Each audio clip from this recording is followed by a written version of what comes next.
नमस्कार, मैं Uday Shankar. News bioscope में आप सबों का स्वागत है। बात करेंगे झारखंड की सियासत की। तो झारखंड की सियासत में सबसे बड़ी चर्चा इस बात को लेकर हो रही है कि आखिर मंत्री पद कांग्रेस की तरफ से जो खाली हुआ है वो किसे देगा। और अब कांग्रेस के प्रदेश प्रभारी जीए मीर ने यह बयान देकर हर किसी को चौंका दिया है कि मंत्रियों में फेरबदल होगा। यानी अब सवाल यह उठ रहा है कि क्या जो कांग्रेस कोटे से मंत्री हैं, रामेश्वर उरांव हैं, बन्ना गुप्ता हैं और बादल पत्रलेख हैं, इनमें से किसे हटाया जाएगा। अगर देखा जाए तो रामेश्वर उरांव आदिवासी चेहरे हैं, बन्ना गुप्ता पिछड़े ओबीसी चेहरे हैं। वहीं दूसरी तरफ बादल पत्रलेख को लेकर कयास लगाए जा रहे हैं कि उन्हें मंत्रिमंडल से हटाया जा सकता है और उनकी जगह दीपिका पांडे सिंह को मंत्री पद दिया जा सकता है। और दूसरी तरफ आलमगीर आलम की जगह पर इरफान अंसारी मंत्री पद के दावेदार हो सकते हैं, ऐसे कयास लगाए जा रहे हैं। हालांकि अभी तक किसी तरह की कोई सूचना नहीं आई है, लेकिन अगर फेरबदल की बात कही जा रही है तो लगातार इस बात को लेकर कयास लगाए जा रहे हैं कि अगर फेरबदल होगा तो कौन कौन बदले जाएंगे और उनकी जगह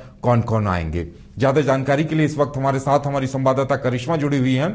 करिश्मा, क्या कुछ जानकारी मिल रही है? वाकई में ये एक तो चर्चा इस बात की खूब हो रही होगी कि अगर मंत्रियों के चेहरे बदले जाते हैं तो फिर किनको किनको मौका मिलेगा।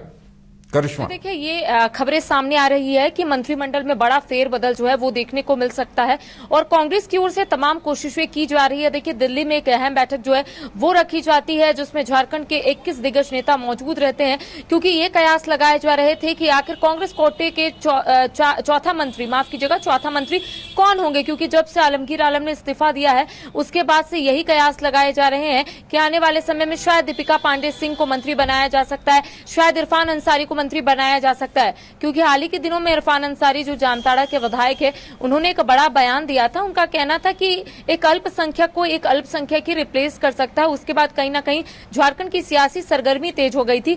अब लगातार जो कयासों का बाजार है वो गर्म हो चुका है। लोग अपने अपने तरीके से प्रतिक्रिया जो है वो देते हुए नजर आ रहे हैं। और हाल ही के दिनों में आपने देखा होगा कि जब जीए मीर राजधानी रांची पहुंचे थे, एक अहम बैठक जो है वो रखी गई थी राजधानी रांची में, तब उन्होंने मीडिया से मुखातिब होते हुए यही कहा था कि आला कमान जो भी दिशा निर्देश देंगे वो सर्वोपरि होगा, वही हम लोग मानेंगे। लेकिन दिल्ली में जब से बैठक हुई है उसके बाद अचानक से जीए मीर का राजधानी रांची आना, होटवार जेल जाना और हेमंत सोरेन से मुलाकात करना, तो कहीं ना कहीं यहां पर यह माना जा रहा है कि मंत्रिमंडल में बड़ा फेरबदल जो है वो देखने को मिल रहा है। देखिए, कई लोगों का नाम जरूर सामने आ रहा है। दीपिका पांडे सिंह जो महागामा से विधायक है उनका नाम सामने आ रहा है। जरमुंडी से जो विधायक है, हालांकि अभी वो मंत्री है, कृषि मंत्री है झारखंड के, बादल पत्रलेख, उनका नाम सामने आ रहा है कि शायद बादल पत्रलेख को यहां पर रिप्लेस किया जाएगा और दीपिका पांडे सिंह को मंत्री बनाया जा सकता है। सूत्रों के हवाले से ये जानकारी हम अपने दर्शकों को बता रहे हैं। इसके साथ ही कांग्रेस कोटे के चौथे मंत्री शायद हो सकते हैं जामताड़ा विधायक इरफान अंसारी, जिसको लेकर मंथन जो है लगातार जारी है। तो ऐसे में ये बताया जा रहा है कि फेरबदल जो है वो देखने को मिलेगा और कांग्रेस अपने तरीके से तमाम चीजों को देख रही है, क्योंकि दीपिका पांडे सिंह का नाम तब से सामने आ रहा है उदय, जब से उनकी सूची से नाम जो है वो हटाया गया था। यानी कि लोकसभा चुनाव का जब बिगुल बजा था, सूची जो है लगातार कांग्रेस की ओर से जारी की जा रही थी। जब गोड्डा की सूची जारी होती है उसमें दीपिका पांडे सिंह का नाम होता है, उसके बाद उनका नाम हटा दिया जाता है। तो ऐसे में यह माना जा रहा था कि आने वाले समय में दीपिका पांडे सिंह को कोई बड़ा पद जो है वो मिल सकता है और यही वजह है कि अब दीपिका पांडे सिंह का नाम सामने आ रहा है कि बादल पत्रलेख को शायद यहाँ रिप्लेस किया जाएगा और दीपिका पांडे सिंह को उनकी जगह रखा जाएगा। मंत्रियों के चेहरे बदलना ये वाकई में जितना सुनने में आसान लग रहा है उतना आसान होगा नहीं, क्योंकि पिछली बार देखिए बैजनाथ राम को मंत्री बनने के लिए बुलाया गया था और मंत्री नहीं बनाया गया, तो ये 3 दिनों तक सियासी ड्रामा चला था। बाद में उन्हें काफी मुश्किल से मनाया गया।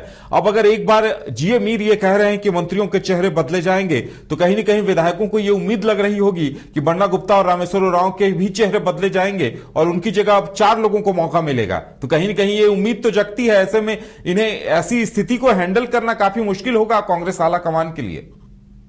बैजनाथ राम की बात करेंगे तो आपने सही कहा कि जब चंपई कैबिनेट का विस्तार हो रहा था उस वक्त बैजनाथ राम का नाम जो है वो लगातार सामने आ रहा था। कहा जा रहा था कि वो भी मंत्री बनेंगे, वो भी शपथ लेंगे। हालांकि जब वो पहुंचते हैं राजभवन तब पता चलता है कि वो शपथ नहीं लेंगे और उसके बाद ये माना जा रहा था कि आने वाले समय में अगर फेरबदल देखने को मिलेगा मंत्रिमंडल में तो बैजनाथ राम को कहीं ना कहीं वहां पर रखा जाएगा और ऐसे में उनका नाम भी है लगातार सामने आ रहा है कि 12वां मंत्री जो है वो बैजनाथ राम हो सकते हैं। कयासों का बाजार जो है वो गर्म हो चुका है, क्योंकि जब से जीए मीर हेमंत सोरेन से मुलाकात करने के लिए होटवार जेल गए, उनके साथ कल्पना सोरेन गई, उसके बाद यही माना जा रहा है कि जो 12वां मंत्री है वो जेएमएम कोटे का होना चाहिए।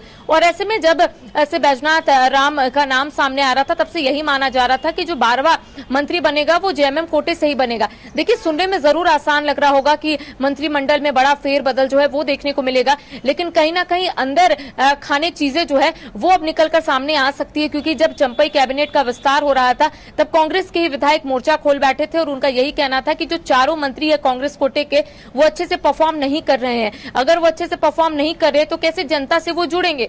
और यही वजह थी कि जो भी विधायक नाराज चल रहे थे वो सीधा दिल्ली जाते हैं, दिल्ली दरबार में गुहार लगाते और ये बताने और समझाने की कोशिश करते हैं कि हेमंत कैबिनेट में जो कांग्रेस कोटे के 4 मंत्री थे, वही चंपई कैबिनेट में 4 मंत्री है। तो ऐसे में मंत्री का चेहरा जो है वो बदल दिया जाना चाहिए। और ऐसे में बन्ना गुप्ता के साथ साथ रामेश्वर उरांव का भी चेहरा जो है वो बदला जाना चाहिए। इसको लेकर कयासों का जो बाजार है वो गर्म हो गया है। अगर एक मंत्री का चेहरा बदला जाएगा तो और भी जो विधायक है जिन्हें उम्मीद है कि शायद वो मंत्री बनेंगे, ऐसे में वो लोग भी मोर्चा खोल बैठेंगे। तो ऐसे में कांग्रेस की ओर से पहले चीजों को आंका जा रहा है, देखा जा रहा है कि आखिर कांग्रेस क्या कुछ कदम उठाएगी ताकि उनके जो विधायक है वो खुश रहे। तो देखिए, दिल्ली में तमाम 21 जो दिग्गज नेता है वो वहां पर मौजूद है और सभी से सहमति और कह सकते हैं कि पूछताछ हो रही है कि आखिर वो लोग क्या चाहते हैं, आखिर किस तरीके से आगे कांग्रेस कार्य करे। तो अब आने वाले समय में कह सकते हैं कि एक बड़ा फेरबदल जो है वो देखने को मिल सकता है। कांग्रेस क्या कुछ इसमें पहल करेगी, कांग्रेस किस तरीके से तमाम विधायकों को इंटैक्ट करेगी, ये देखने वाली बात होगी। जी चलिए करिश्मा, हमारे साथ जुड़ने के लिए और तमाम जानकारी देने के लिए आपका बहुत बहुत धन्यवाद।